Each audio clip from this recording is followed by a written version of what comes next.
we can do that later, but. All right. So I'm going to invite them real quick, and then we'll get ready again. Okay. You are live.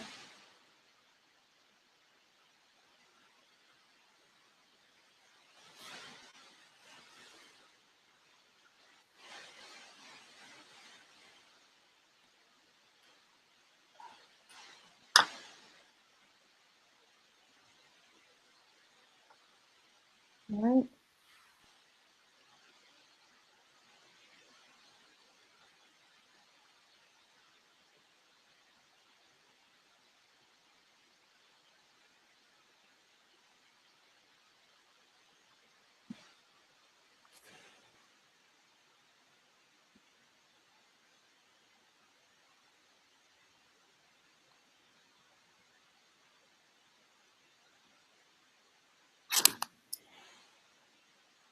Okay, so we will do take 2 of this. I am so sorry that we have to start over, but that's what we're going to do. So, Jill, you ready to rock and roll again? I am.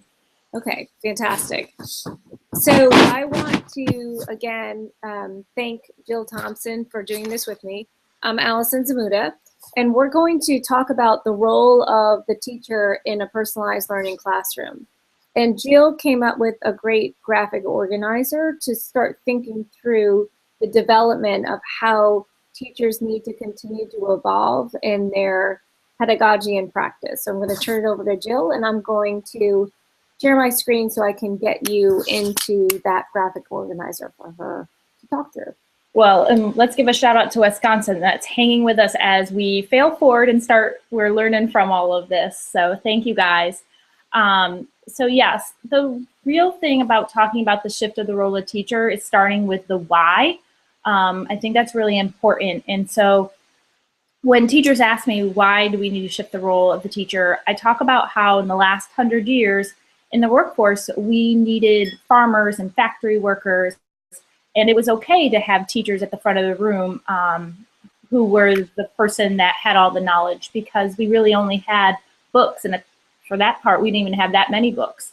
And now we have the internet, so we have everything right at our fingertips. So we really need to be able to change and adapt to what our world is doing. And so we know now that we are preparing today's students for a different workforce, and we know today's students will have to create their jobs and not necessarily look for jobs. And we also know what we're preparing them for might not even exist yet. So we really need to teach them some really solid skills in being able to be flexible and adaptable, and the 4 C's we hear a lot about. But we also need to make sure that they're globally competitive, because we're not, they don't have to compete just with their class or with their workforce, but now it's globally. So we do have that another layer onto it. So we really need to shift to the role of teacher so we can start empowering these students to take that ownership and drive their own learning. And teachers need to be more of that coach. And we always hear teachers not be the sage on the stage, but it's really true. As much as that's overused, we need teachers to be more of that coach model. Didn't know if you wanted to add anything in there, Allison, before I go in depth. Yeah, and again, I think Jill is hitting the nail on the head. I think it's incredibly important that we're training students for the world that they're currently living in, and to think about what post-secondary life requires. It does require kids to think flexibly and creatively, to fail forward, to actually think about the problems that they're trying to solve, ill-structured, complex problems that don't have a discernible or immediate right answer. So that kind of experience in the classroom will help them immeasurably going forward. Agreed. So I want to make this clear that this is very hard, especially for teachers, because, you know, a lot of teachers go into school learning a certain way to teach, and now we're telling them to change everything they basically learned. And so that is hard. And so you do need steps, and you really need a strong administration team to understand the true vision so that they can be helpful as well. And you really need to have that self-evaluation of yourself as well, and knowing that it's going to be hard. But being more purposeful in looking at these instructional approaches will really help you be a better teacher.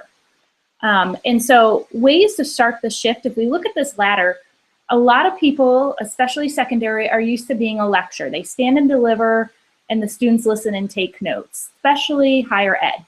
But if we want to make that shift from lecturer to the instructor, then we really need to start by creating mini lessons for our students that are no longer than 10 to 15 minutes versus teaching the whole entire instructional block. And then start implementing workshop type models such as balanced literacy or daily 5 or math workshop, and have students really start doing what we used to call guided practice in their independent practice, and do that throughout instead of at segmented times. Now, it's really hard for teachers that have been lecturing to get down to 10, 15 minutes. So I'm not saying do it all in one shot. A lot of teachers that I coach, we try and really look at what skills do we absolutely want to make sure are delivered. And then we set a timer, and we start off maybe with 30 minutes and then go down to 25 and then 20 and then eventually 15. And that really helps the teacher feel a little bit more in control, and it also gets them a little bit more comfortable with that. So that's one way that you can shift the role. Allison, your screen changed again. If you could go back to that chart. Thank you. There we go. So that will help us. Did you want to say anything about going from lecturer to that orange instructor? Yeah, and I think especially what Jill's saying right now, to think through not taking everything all in one leap, to try to think about what can you do today to create a learning experience that is good for kids, but also still feasible for you. So you can actually start thinking about a chunk of guided and independent practice with a flavor of a facilitator or a coach as you continue to move along the continuum. And to be honest with you, I think on some level, you don't necessarily stay totally in one part of the ladder, but you may actually move strategically from the coach down to the lecturer for a few minutes, and then right back up to the coach role again. So again, it's not something that you are living in all in one space, and certainly not for an entire unit or course. Agreed. Once teachers are comfortable there, or if you are more an instructor going to the facilitator, a lot of times I coach teachers to start incorporating some type of blended learning station rotation model. This is very helpful because teachers can use data to group their students and get more mini lessons, but small group direct instruction versus the whole group in direct instruction that the lecturer to instructor does. So from instructor to facilitator, doing that small group in direct instruction based on the students' needs and meeting them where they are. And then the other blended learning station rotation models can fit in the technology and some of that independent and guided practice. And so that helps a lot of teachers shift more into that role from instructor to facilitator. And this is also where some teachers can start working in some PBLs. So for example, if you have one station, which is your direct instruction small group, you can have one station where you are having them work on devices, hopefully using higher order thinking skills and having students create. But then you can also have your problem or project-based learning, or some of your math games with manipulatives being your third station. So that way you're still having that mathematical talk, but they're still working together, but they're also having that collaboration piece as well, which is very important. A lot of times people think in a personalized learning environment, or moving towards that personalized learning environment, kids are doing everything independently by themselves, but that's not true. That's a myth. Kids can collaborate and still let it be in that personalized learning environment. And Jill is really speaking to the fact that there is a significant amount of design work to make any learning experience possible.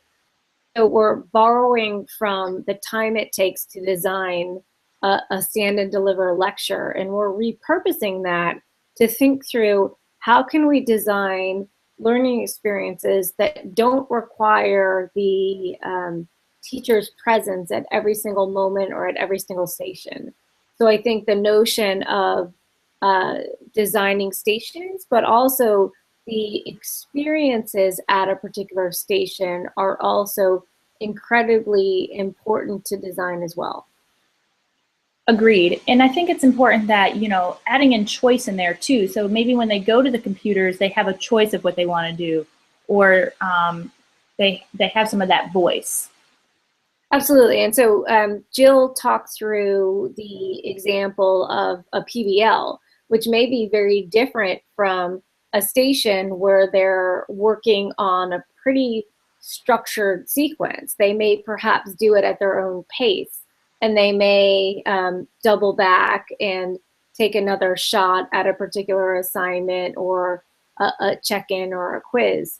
But at the same time, the teachers really need to think hard about what's the goal of any learning experience, regardless of what format it takes, and then try to determine how can I support students best, even when I'm not immediately at the ready.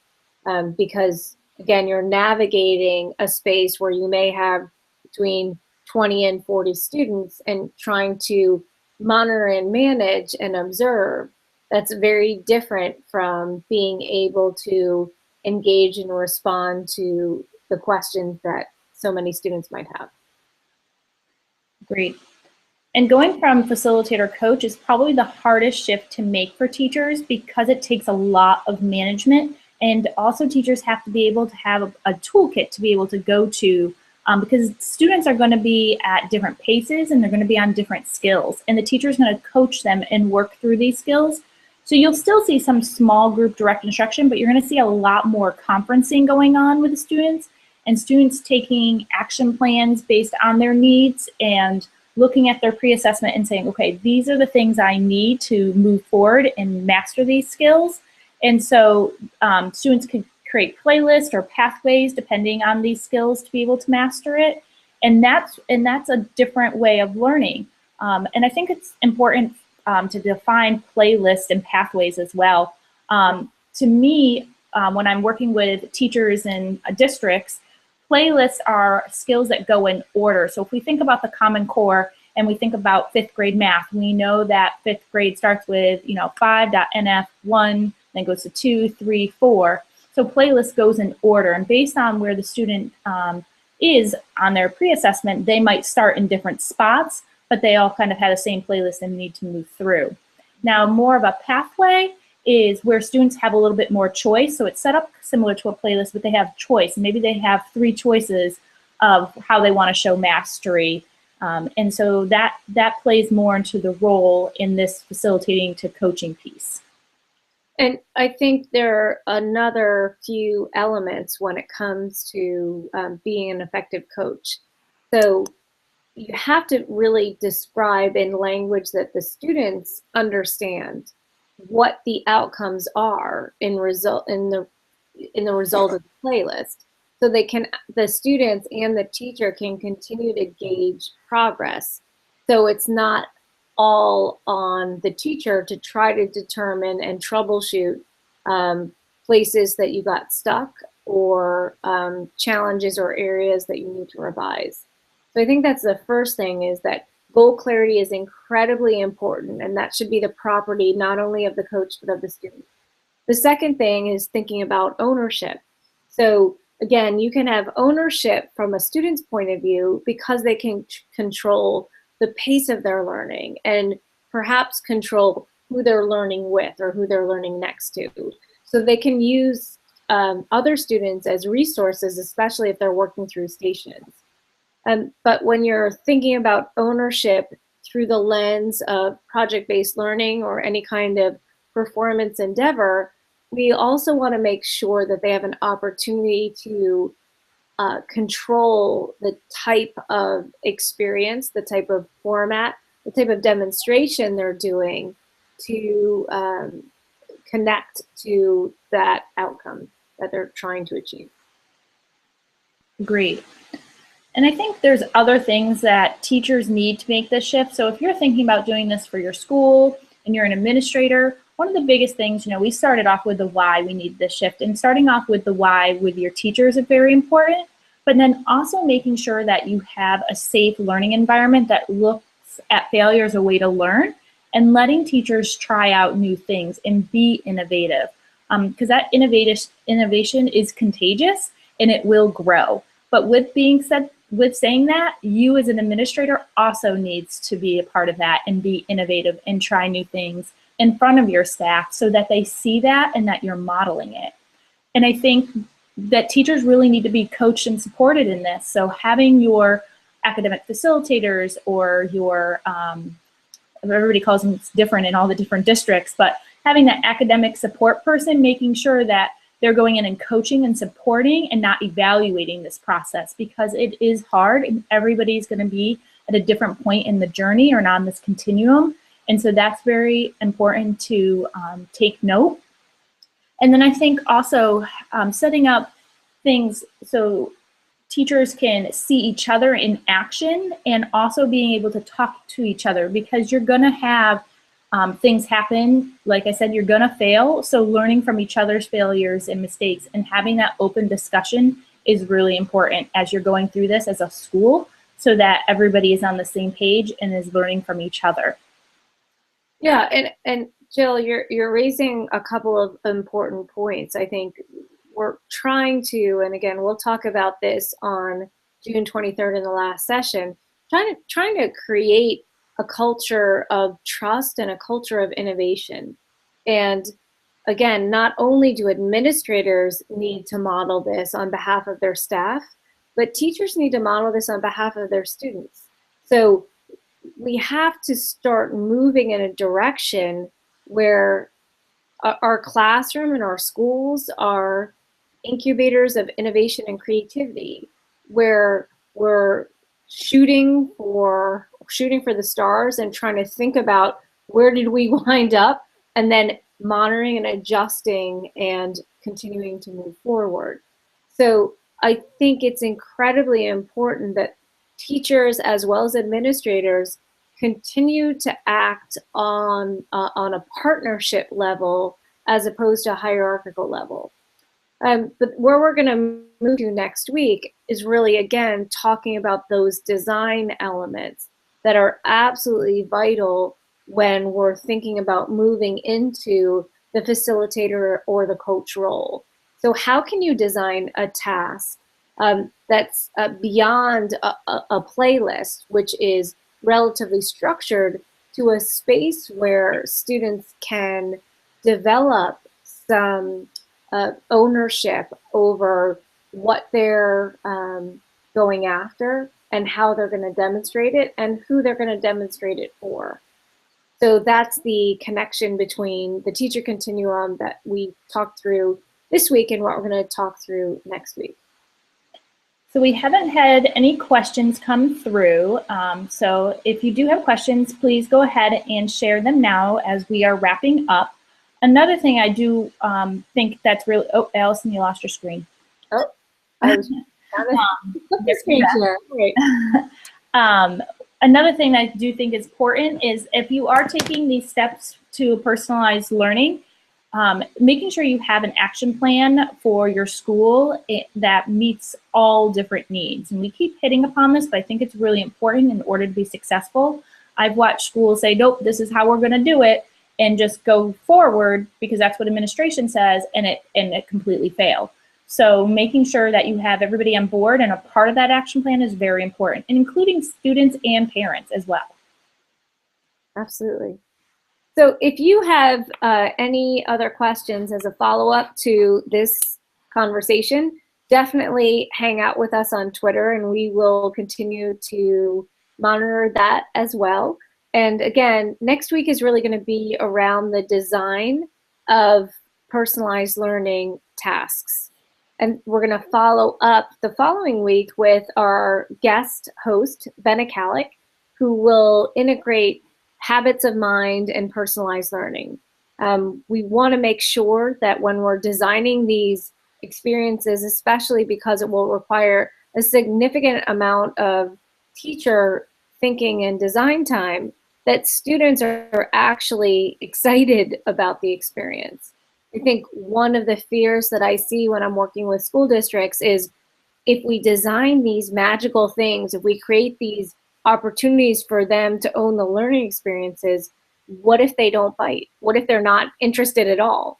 So not only thinking about that as a design moment, but thinking about the kind of culture that we're trying to create for both teachers and students will be helpful. So we have a question now. Do you have any examples of a pathway or a playlist for students? I do, Amber. So I can share some resources with you, and I will message you after this because it will be really hard to show you right now because you can't see my screen. And Allison doesn't have those ones. Yeah. And so I think it would be great if Jill messaged you directly, Amber, and it would be fabulous if we could also post it on the site so other folks can take a look at that as well. All right. All righty.